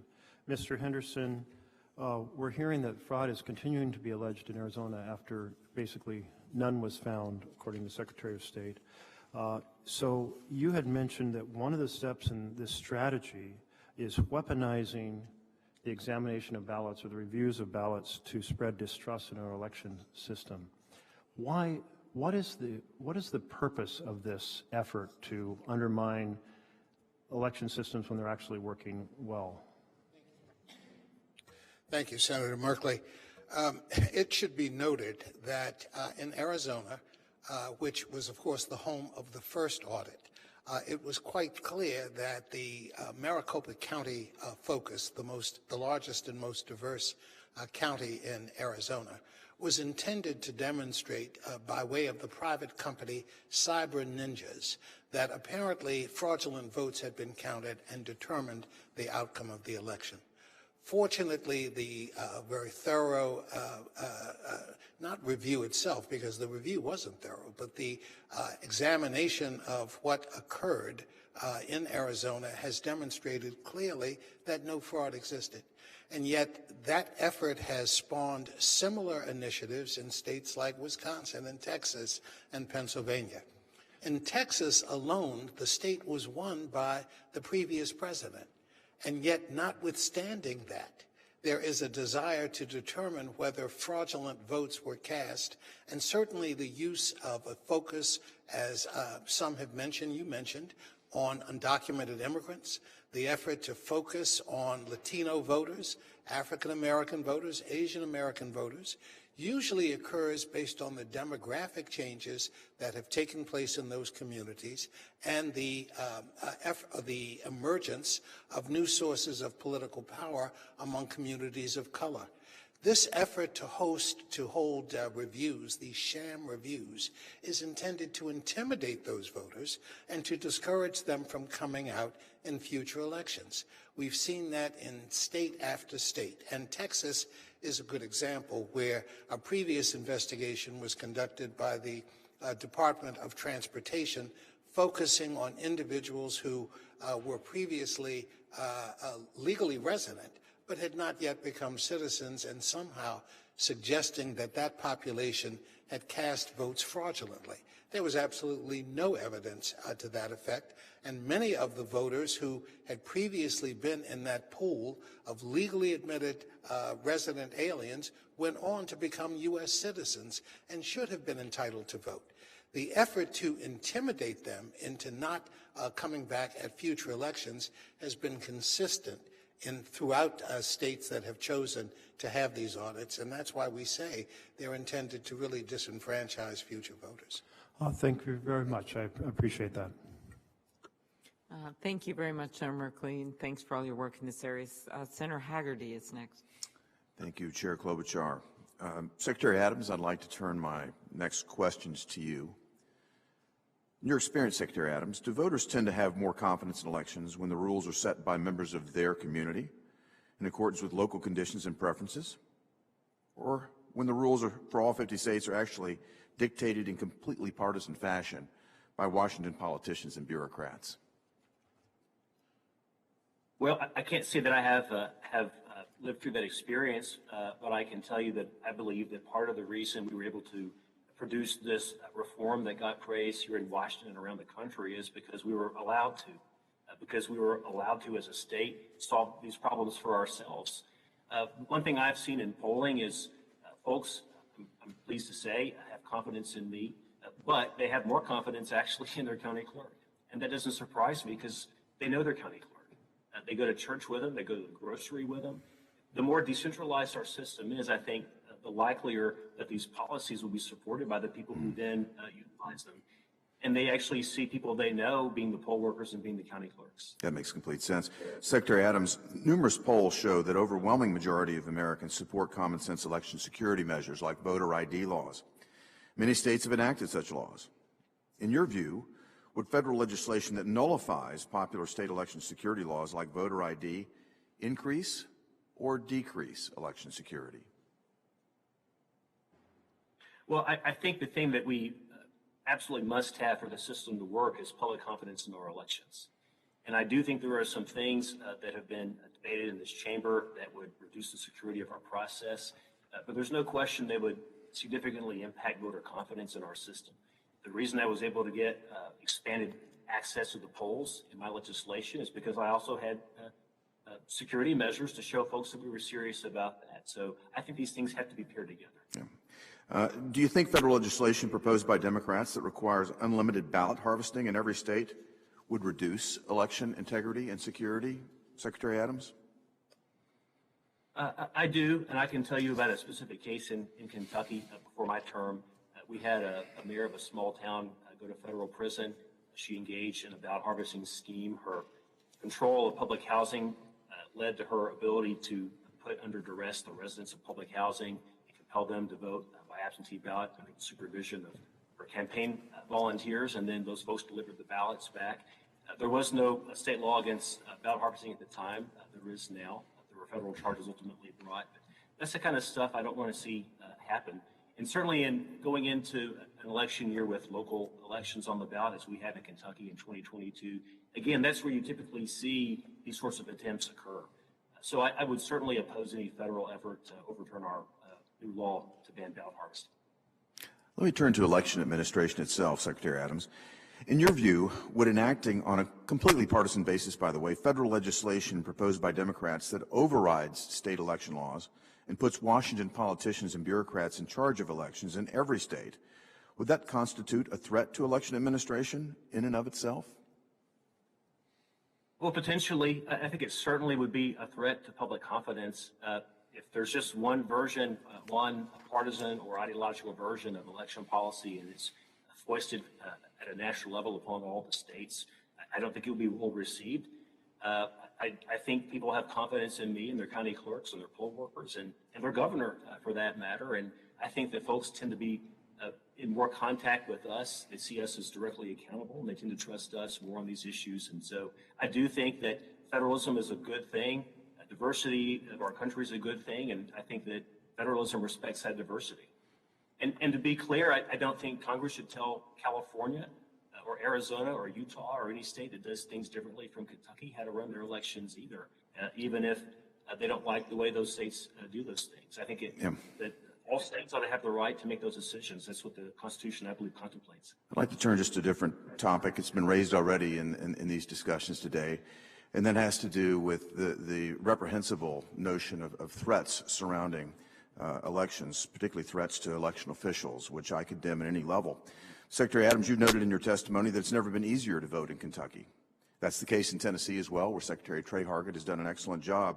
And we've had record voter turnout in 2020, thanks to his great leadership there. Yet you noted that you and your fellow Kentucky election officials actually received threats of violence in 2020, resulting from a misinformation campaign by a left-wing group that was egged on by national Democrats. Can you elaborate a little bit more on that unfortunate episode? Sure. I'm not trying to target anybody or make any hay here. I just want to note that this is unfortunately not limited to one side of the aisle. In this case, unfortunately, there was a misinformation campaign that alleged that Kentucky was engaged in vote suppression, that it was some sort of intentional act by Republicans, namely me, to keep folks from voting, specifically African Americans from voting. It was really reprehensible. I'd say the number one person who helped us push back on that was our Democratic governor. As far as I'm concerned, it was one of his finest hours in his job as governor, is having the courage to stand up to the national media and out-of-state groups and call them on it and say this is false, that we actually have made it easier to vote than we ever had in Kentucky before. And in fact, we had the highest turnout we've ever had in a primary election in a pandemic last year. Unfortunately, my office got thousands of abusive calls. To be clear, very few of them actually were actual threats. But a lot of harassment, a lot of verbal abuse of my staff, of the State Board of Elections staff. And this had two problems. One, the obvious, it's a horrible way to treat people. The other problem is, unfortunately, our phones were so logged with those that we believe that some Kentuckians who are calling to get information about how to vote an absentee ballot or where to go vote on election day weren't able to get through. So there's a real suppression angle to this as well. Well, thank you for sharing that experience. It's regrettable on both fronts. Thank you, Madam Chair. Thank you very much. Next up, Senator Padilla. Thank you, Madam Chair. Colleagues, as most of you know, before I joined the Senate, I served as California's Chief Elections Officer for 6 years. And in that time, I recall proudly working with so many local election administrators up and down the state of California, as well as with my colleagues from states around the country, with the shared objective of making sure our elections were as safe, as secure, and as accessible as possible. In California, I believe we've succeeded in meeting that goal, and that is in no small part due to the hard work, dedication, and absolute professionalism of our local elections workers as well. These dedicated Americans are indispensable to the strength of our democracy.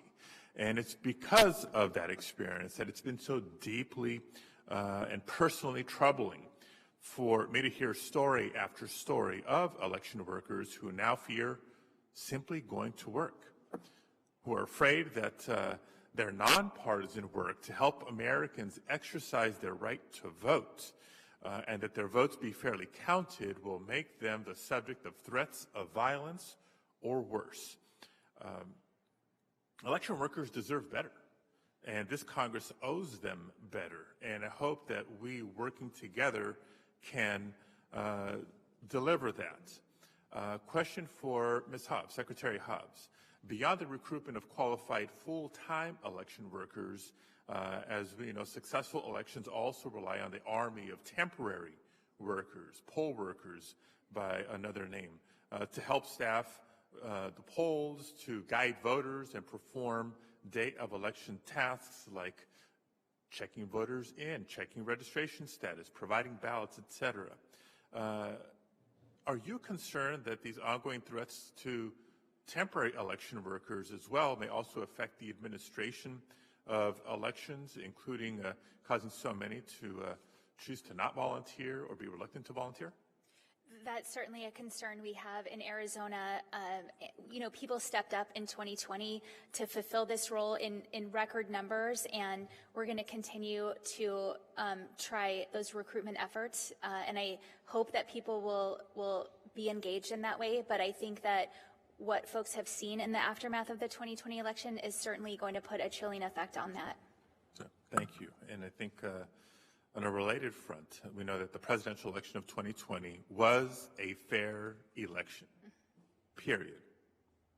Joseph Biden was elected president of the United States, period. Donald Trump lost, period. Those are three factual statements. But even today, more than 9 months after President Biden was sworn in, there are still many in the Republican Party who are unwilling to acknowledge these basic facts. Instead, a right-wing ecosystem of misinformation and disinformation continues to perpetuate the big lie that the election was stolen. And so many Republicans refuse to speak up against it. This question is for Mr. Masterson. Mr. Masterson, what's the long-term consequence of these types of misinformation and disinformation campaigns, including how they relate to the security of future elections or voter confidence in elections? Yeah, thank you, Senator Padilla. It's good to see you. The long-term consequences start with the erosion of trust and doubt and deception around our democratic institutions. The reality is that if our voters do not trust or believe in the results of our elections, our democracy is unhealthy and struggling to succeed. And the reality is that has implications, as we've talked about today, for the security of those who work in elections. It has implications for America on the national stage and the health of our ability to work with and support emerging democracies across the world. And it impacts us civically in all kinds of ways where truth and facts, not just around our democracy, but around any area of life, begin to fall by the wayside. And we've seen that certainly around COVID and the COVID vaccine as our information ecosystem continues to suffer. Yeah, and last year's census count as well, as we recall experiencing. Madam Chair, I want to have the opportunity to finish my next question because this is the former Secretary of State in me shining through. We know that professional post-election audits based on proven standards and methodologies are an important tool for ensuring the accuracy and the integrity of election results while building voter confidence. I know such audits are a standard part of the election certification process, not just in California, but in states across the country. But these audits stand in stark contrast to the type of sham audit that was called for this year by the Republican state legislature in Arizona and is being considered by the Republican state legislature in Pennsylvania. So Secretary Hobbs and Commissioner Schmidt, can you describe how these Republican-driven sham audits, my words, not yours, differ technically from the professional standard-driven audits that are required in many jurisdictions, and how they too might impact voter confidence? Senator Padilla, I don't know that there's enough time left in the day to do that. I will just say that in Arizona, the results were canvassed, certified, litigated, and legitimately audited according to the law.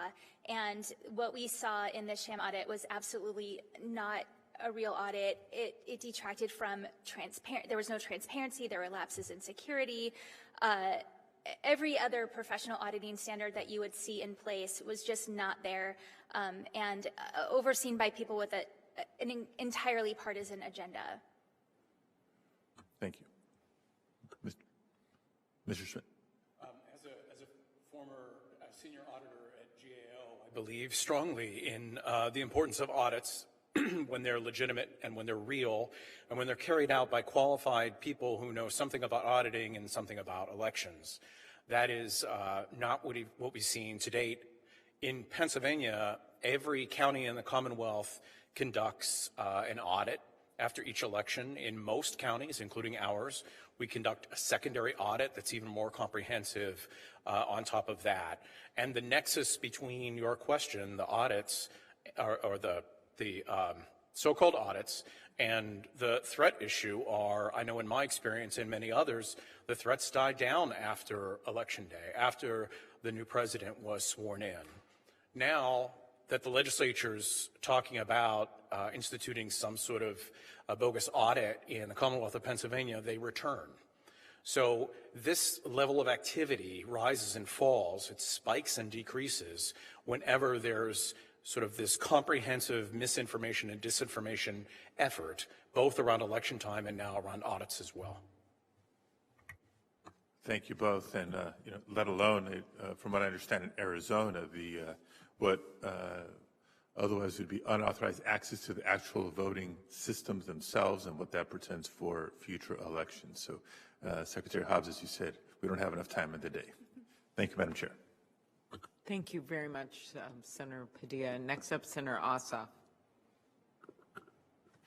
Thank you, Madam Chair, and thank you to our panel.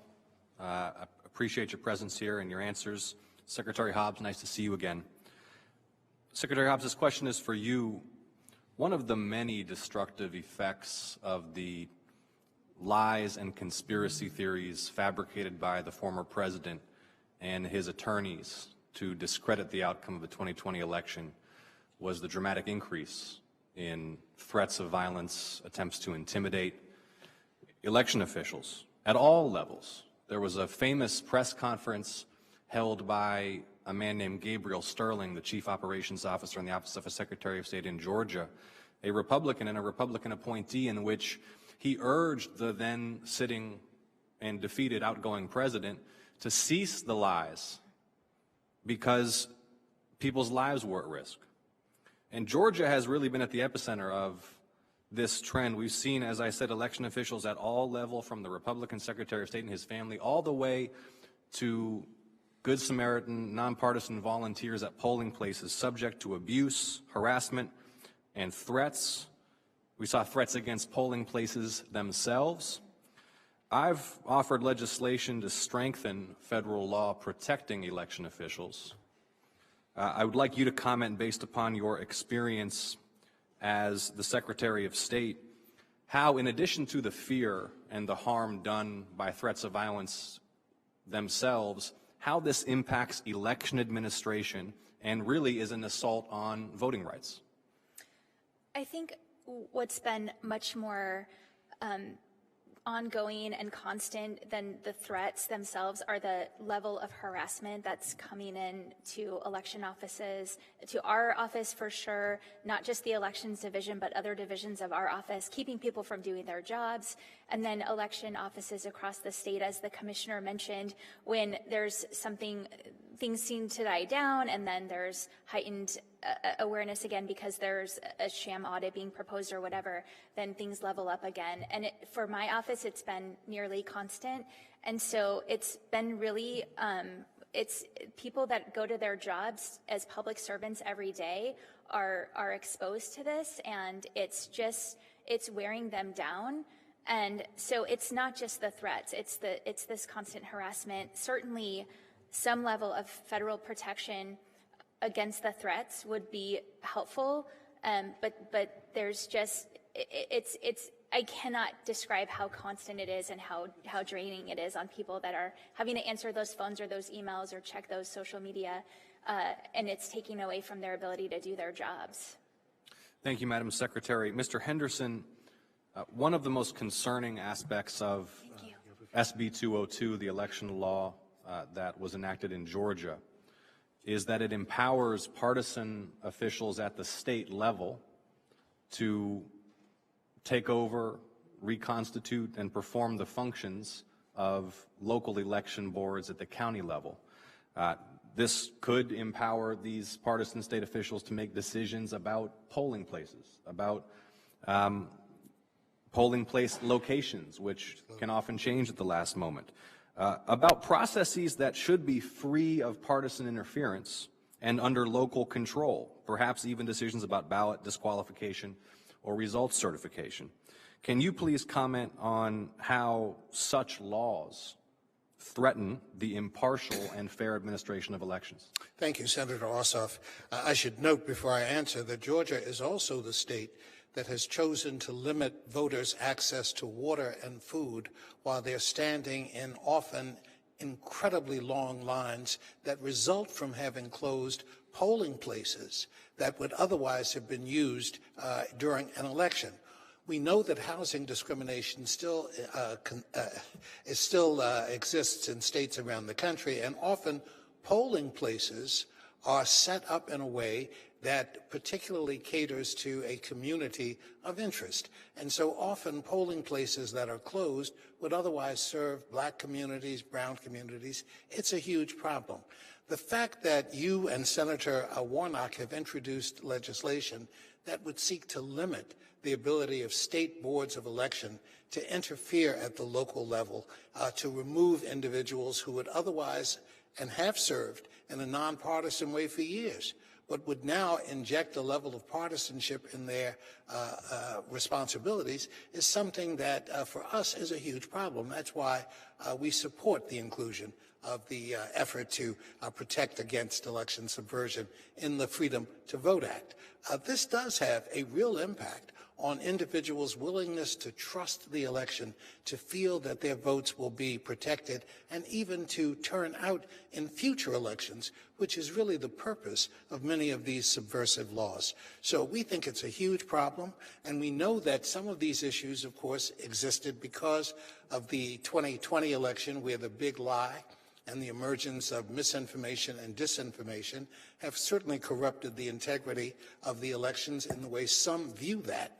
However, as had been noted at the outset in questions that had been posed to the panel, truth is an antidote to much of this. And if we were able to ensure that previously elected officials would speak truthfully about the outcome of the election, that would help us certainly protect against this kind of corrosive effect. In the absence of that, we need new federal protections that ensure that elections will be administered fairly in a nonpartisan way that respects and protects the interests of the actual voters themselves. Thank you, Mr. Henderson. Briefly, I'm already over time here, Madam Chair, I recognize that, but I would note that's of particular concern, these election subversion measures, where, as we saw in the most recent election, the president was putting pressure on the governor of Georgia, the Secretary of State of Georgia and the U.S. Attorney for the Northern District of Georgia to overturn the election results. Thank you for your testimony. And I would note as well that I've introduced the Voters Access to Water Act to prevent localities and states from banning the provision of hydration to voters who were standing in line by nonpartisan Good Samaritan volunteers. And I thank Chair Klobuchar for including that bill in the latest draft of the Freedom to Vote Act, and I yield. Thank you very much. Thank you for your good work. We're going to have a second round. People liked your interesting exchanges so much. We've had several requests. So I'm just going to ask a few questions here. Secretary Hobbs, you mentioned this in just recent answer you gave, but could you give a little more detail about harassment directed at your office, how it has impacted public servants who are not even responsible for elections, like those who assist with registering businesses or notarizing documents? Yes, absolutely. The Business Services Division, Library Division, and even Address Confidentiality Program have calls to their lines or emails sent to them with harassing and threatening language. And as I mentioned, this has been near constant in Arizona since the election almost a year ago. There was a staff member in Business Services who took a call.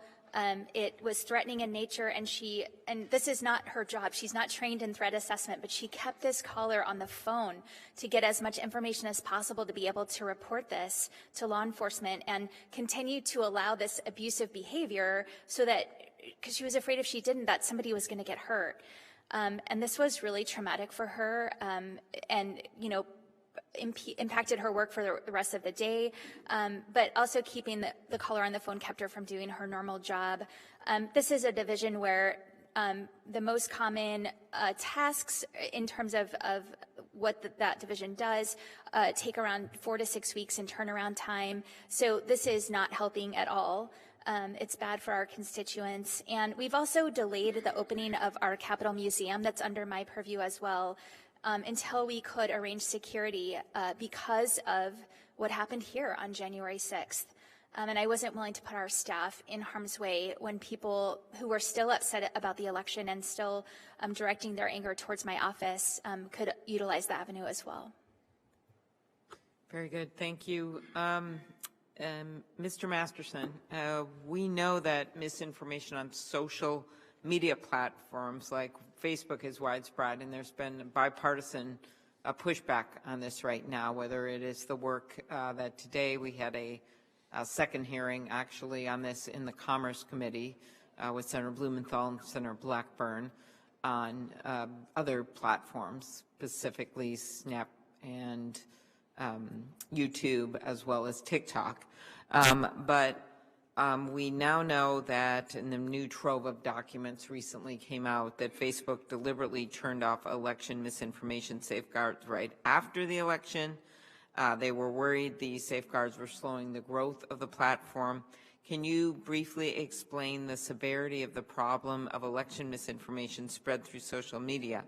And do you agree that this has been part of the problem with threats? Yeah, thank you, Madam Chair. Absolutely, this is one of the large challenges. Following the 2020 election, the Stanford Internet Observatory released a report on mis and disinformation targeting the 2020 election that looked at exactly this challenge and made a number of recommendations. The report highlighted the fact that individual platforms suffered from the challenge for consistent moderation of content around election and election information and promotion of correct or factual election information, again, highlighting the voices of state and local election officials, and also the cross-platform challenges that, you know, even if action was taken by one platform, a tweet would show up again, maybe in a YouTube video or posted on Instagram somewhere. And there's a number of steps that could be taken. And the first that we recommend is transparency around the data, the interactions with this type of content. The platforms can offer a lot more insight to researchers, to Congress, and nonprofits around the type of interaction. The second is consistent enforcement, having your policies up on your platforms and consistently enforcing the rules around that in a transparent way that folks can understand. Finally, as we prepare for 2022, that continued need to highlight the voices of state and local election officials. For instance, search engines, Google, could ensure that when someone searches for information on election information, the first thing to come up is the Secretary of State or local election website, as opposed to a trove of mis or disinformation around the election. I know many of the platforms and worked with many of them throughout 2020 to prepare. There was a lot of steps taken, but there's a lot more that could be done around transparency and support to state and local election officials to combat what is undoubtedly coming in 2022 and 2024. And even beyond election misinformation, it's been just coming out more and more. I was seeing today the information that Facebook they changed their algorithms in 2017, I believe, so that anger or any kind of emoji was worth 5 times more in spread of information than a like. I just want you to think about that. So if you put some content out, Secretary of State, whatever, about elections or you put some content out about anything that's just kind of factual, you might get a like, people agree with you. Maybe I put one out that Senator Blunt and I did a bill together, we did this, we did that. You put something out that makes people angry, they're going to spread it 5 times more. I mean, that's a fact. If you can get people to do that anger thing, the anger emoji, then you're in for 5 times more the spread. So I just want all of you to think about that in terms of, you may have disagreements about, what misinformation is, what it isn't, but that polarization really on both sides, that principle, when you have this dominant platform that's doing that, can change literally dynamics in how people relate to each other, which I think feeds into a lot of what we're seeing. I don't know, Mr. Henderson, if you wanted to comment on that. Madam Chair, thank you so much, and I couldn't agree more with your observation. You're absolutely right. This disinformation, misinformation campaign has certainly undercut public willingness and acceptance of the election results as we know them to be. That is a huge problem. But I also want to point out that in some minority communities, many of the difficulties that we're talking about today with the attacks on election administrators are built on top of efforts that have already taken place in their states because of the elimination of the pre-clearance provisions of the Voting Rights Act based on the Supreme Court's decision in Shelby County versus Holder. Just 2 examples of that point. In North Carolina, immediately after the Shelby County decision was handed down, a monster anti-voter bill was enacted into law that the Fourth Circuit Court of Appeals, in overturning it, announced that it was carried out with almost surgical precision to impact black voters. We see the same thing in places like Texas. My colleagues at the Mexican-American Legal Defense and Education Fund brought a lawsuit involving the city of Pasadena, Texas, that immediately after the Shelby County decision decided to completely remake its election procedures for the local government. It moved from a city with 8 local seats in the city election to a group of 6 with 2 at-large seats, with the intent of disenfranchising, or the effect of disenfranchising, Latino voters. Those kinds of problems abound in states like Alabama and Florida, so that's a huge problem. Thank you. Very good. Thanks for highlighting that. Senator King, a guy that tries to minimize anger on his social media posts in favor of constructive comments. Turn it over to Senator King and then Senator Merkley. Thank you. Thank you, Madam Chair, and I hope I can remain constructive. First, I want to be clear, as one of the authors and sponsors of the Right to Vote Act that we worked on over the summer, it is entirely within the authority of Congress. Article 1, Section 4 of the Constitution does, in fact, begin by saying legislature shall enact voting regulations. But then there's a semicolon in the word but, and it goes on to say Congress may by law alter or amend such regulations. So let's get rid of this idea that there is no role for Congress or the federal government in election laws. And of course, the 15th Amendment and going into the Voting Rights Act of 1965 are examples of that. So I think that's important. What we're trying to do, what I was trying to do in working on this bill, is not take over state election laws. I'm a former governor. I'm a big believer in states' rights. We're trying to set a floor, a national floor, for protecting the right to vote and protecting the integrity of the voting system, and to be sure that there aren't efforts in particular states to disenfranchise citizens. But it's not nobody wants to take over and run the election system of any of our states, but we think that it's very similar to what we do in the area of the environment. We have basic national standards on the environment, and then states set their own standards within that context. The second thing is, I think the testimony of Mr. Adams, Secretary Adams today, may be very important, because what he said was that he and working with the Democratic governor in Kentucky, a bipartisan election bill that reflected the views of both parties, and it passed by the legislature by a huge majority. That's exactly what we ought to do here. I heard my Republican colleagues, Senator Hyde-Smith and Senator from Bill Hagerty from Tennessee, talk about the Democrat bill. As far as I'm concerned, we put a proposal out there. And if the Republicans are willing and want to come forward with proposals of their own, maybe involving election integrity that they think are important, or maybe involving anti-voter suppression, I don't know. But we've heard nothing but silence since our bill was put out into the public realm in early September. So I want to make it clear here and now on the record that I, for one, would be very willing and able to enter into constructive discussions with my Republican colleagues on what they would like in the bill. I'm tired of hearing it referred to as a Democrat-only bill.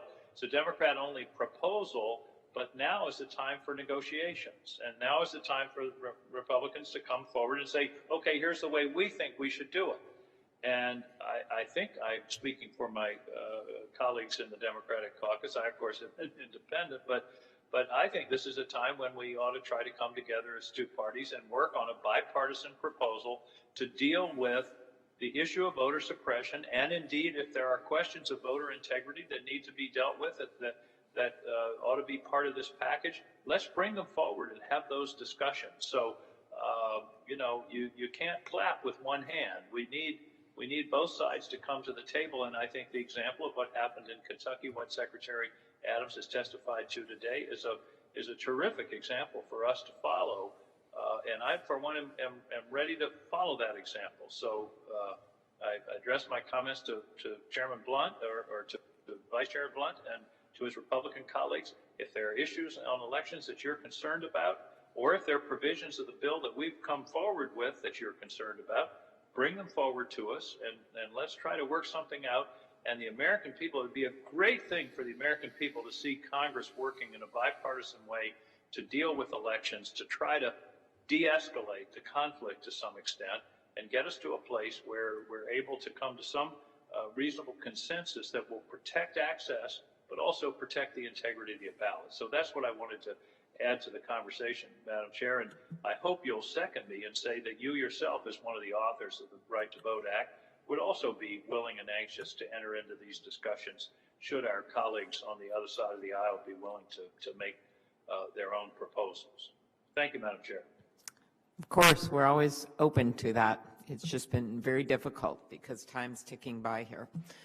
We worked very hard on the bill, and we're proud that Senator Manchin has his name on it and that we've gotten our caucus behind it. And in this very room, we made a number of changes to the bill to make it easier for rural areas to comply, and through the months with Senator Merkley's help as well, made several other changes. And the whole idea is just to simply guarantee people the right to vote in a way that's safe and in a way that will limit some of the horrible aftermath that we saw in this last election and other places in terms of suits that shouldn't have been brought, and in terms of people now questioning the very democracy on which the ground that we stand on is founded. So that's the idea. We think you should make it easier to vote, and in the past this has been bipartisan, as Senator King has so beautifully pointed out many times, including as Mr. Henderson knows, the Voting Rights Act years back was always a very bipartisan endeavor. So it's been disappointing, but that doesn't mean that we're going to back down from trying to get some kind of agreement, or most importantly, getting something passed. With that, I turn it over to you, Senator Merkley. Thank you very much, Madam Chair. And President Henderson, when I asked about the motivation for folks spreading distrust in the election system, you noted that it was to intimidate voters and decrease turnout. From your previous comments, assuming you would probably also agree that the goal is to justify election laws that under a facade of election security that are actually about blocking targeted groups from voting. Is that a fair way for me to put it? Absolutely, Senator Merkley. I agree with that completely. Thank you.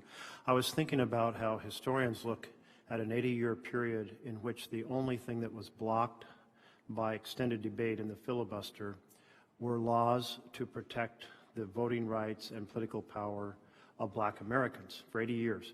But the point that historians make is it reached a point where they couldn't talk about stopping political power for Black Americans, so they had to talk about freedom of speech on the floor of the Senate, extended debate, and that was the cover story.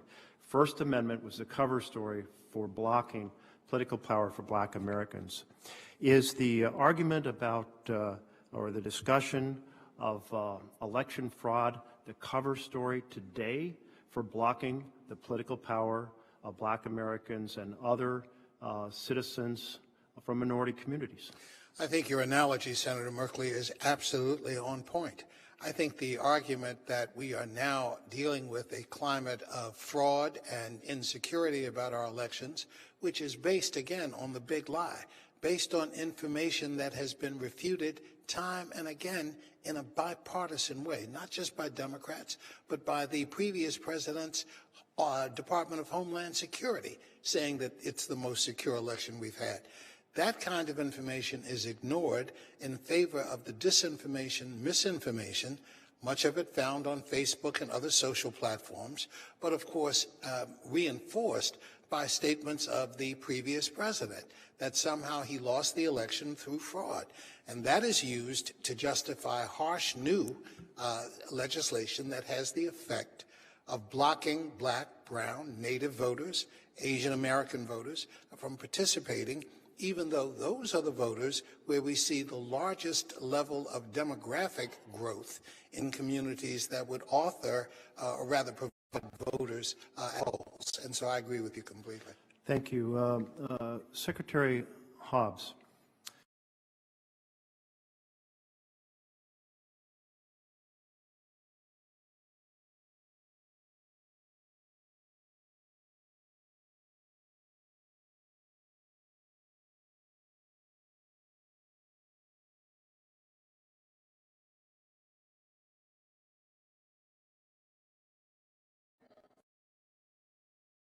So I don't know that I should speculate on the former president. But I mean, the fact is that it makes it easier for people to exercise their freedom to vote. And what we saw when people showed up in historic numbers in an election that had multiple challenges was that they made their voices heard, and it didn't go his way. And so it seemed like, from my perspective, that what he was trying to do was sow doubt in the process and make it harder for states who didn't already have robust voting by mail to want to implement it. Okay, I'm going to put forward a theory, and then I'm going to ask you if you think it holds water. And my theory is this, that it's very easy to manipulate the vote on election day. And by that, I mean you decrease the number of precincts in communities you don't want to turn out. You decrease the number of election officials at those polling places, so there's longer wait times. And you can put out, people, probably not the election officials, but others can put out misinformation about the location of the polling places. The election officials can change the polling places from 2 years earlier. Even information's been put out at times that says, oh, we're so sorry you missed the vote last week. So people think they missed the votes when the vote is actually the upcoming Tuesday. So there's many ways to decrease turnout on targeted areas on election day. And vote by mail is an antidote to all of that. There's no way. So if we want to talk about fraud, shouldn't we talk a lot about the fraud conducted on election day? And we don't really. And I want to give you an example. Georgia Public Broadcasting said that after 7 p.m. in 90% non-white polling places, the wait time was 51 minutes, and in 90% white polling places, the time was 6 minutes. Huge differential by perhaps I don't know that it was a deliberate strategy, but quite possibly a deliberate strategy. It's certainly possible it was deliberate. And then the analysis went on to note that there's rules in Georgia to make the polling places fair in terms of one polling place with a cap of 2,000 voters per polling place, but it's not enforced. And then I found another analysis said that other states have protections that are not enforced.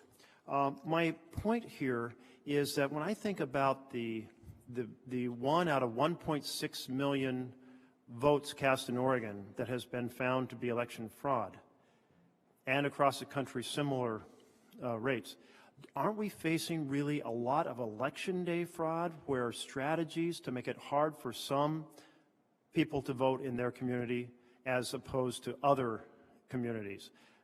Is that a fair thing in your observation across the country? I'm not clear if you're characterizing limiting access to voting on election day as is that what you're characterizing as yes. fraud? Okay, yes. I would agree that the less access we provide to voters, whether it's limiting voting to 1 day or otherwise limiting it, the less people are going to show up to vote, the harder it's going to be to do that. When our committee went down to Georgia, Senator Klobuchar and I listened to stories about people waiting, I think 5 hours was one testimony. And then you think about, now it's against the law to pass out water. Or if you have to go to the bathroom, you lose your place in line. I mean, that's really the type of fraud I'm talking about, and that has a huge impact. Mr. Henderson, President Henderson, in your previous work with the ACLU and your current work with the Leadership Conference, has there been a systematic study of election day fraud in terms of kind of stealing the right to vote through the manipulation of polling places and polling information? Senator Merkley, certainly the organizations that I've been affiliated with have studied election day fraud in that context. Now, I don't know whether they have prepared a specific report. The Leadership Conference has not. But I think your point, which is that there is a history of misinformation on election day that is intended to dissuade or disenfranchise minority voters from turning out at the polls. For example, the note that an election day is actually the following Thursday as opposed to the Tuesday on which an election is held, or information that says the polling place that you previously used has been closed, but you weren't notified to the extent that that has occurred. That kind of information predates these attacks on election officials, and as pernicious as the attack on election officials is, it does not operate in isolation. These other provisions which you have talked about, the kind of election day fraud that is directed at particular groups of voters with the expectation that they will not cast ballots on that day, has existed for some time, which is why I referred to many of these changes as being done in the spirit of Jim Crow laws that existed prior to the adoption of the Voting Rights Act. So I'll just close with the notion that I'd love for ACLU or other organizations to study election day fraud, because I think it's very relevant. And it's relevant to why vote by mail and early voting are so important, because they take away the ability to conduct such fraud. I think far more Americans, millions of Americans, are affected by those long lines, or intimidation at a polling place, or misinformation about where a polling place is, or locating it in a place with no parking. There's many strategies, many forms of election day strategies. Listen, I want to thank you all for your service to our nation in the election system. It's absolutely essential that for a democratic republic to function well, the foundation has to function well, and the foundation is integrity in elections and trust in that integrity. And we have a lot of work to do, and I thank you very much for being engaged in that work. Very good. Well, thank you very much, Senator Merkley. And I want to thank Ranking Member Blunt. He had to go to another meeting, but I want to thank him for helping us put together this hearing. I want to thank all the witnesses and members of the committee for this informative hearing. I also want to thank you for your courage, those of you who have received threats.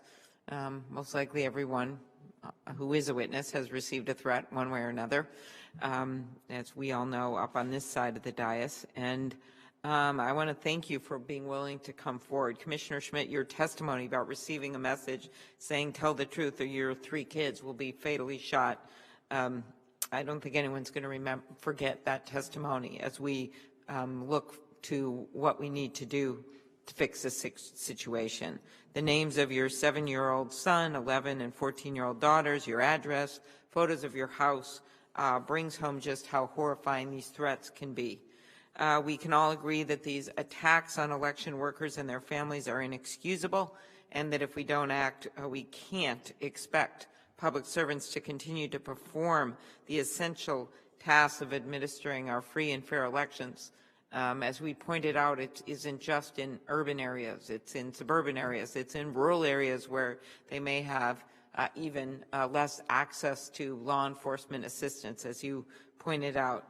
As Mr. Masterson said in his testimony, election workers are the guardians of our democracy. It is clear, as Secretary Hobbs and others have noted, that there is a need for action. We need to protect those on the front lines of our democracy. I think that while a lot of work is done on the state basis, I'm a big believer in that, but I also think at some point as a federal government, we need to stand up, as Senator King pointed out. Congress and actually the drafters of our Constitution anticipated that the Congress would have a role in making or altering the laws of elections. And, you know, at the very least right now, what we're talking about is that it should be a federal crime to intimidate and threaten or coerce those who administer our elections in a federal election. We need to protect against interference in the counting of ballots. We need to protect local officials from arbitrary and unfounded removal. And we need to protect against the mishandling of federal election records, which puts both the personal information of voters and the security of voting systems at risk. After all, the election for president is a federal election for our entire country. And those that work in this building are in the federal system. We need to empower voters to challenge efforts in states to undermine, to make sure that they are not undermining election results and enshrine the right to have their votes counted. These provisions are included actually in the Freedom to Vote Act. And as Senator King extended the olive branch, I also invite my Republican colleagues to work with us on these common sense solutions. So I want to thank you all, coming from different parts of the country, different political views, different backgrounds, united to upholding our democracy and protecting our election officials, of course your own families, but also those that work for you in your offices, as well as those that work across your states. So thank you very much for your good work. Our election officials, regardless of their party, were truly the heroes in this last election, and we thank you for your work. Thank you very much. The hearing is adjourned. We will keep the record open for 1 week. Thank you.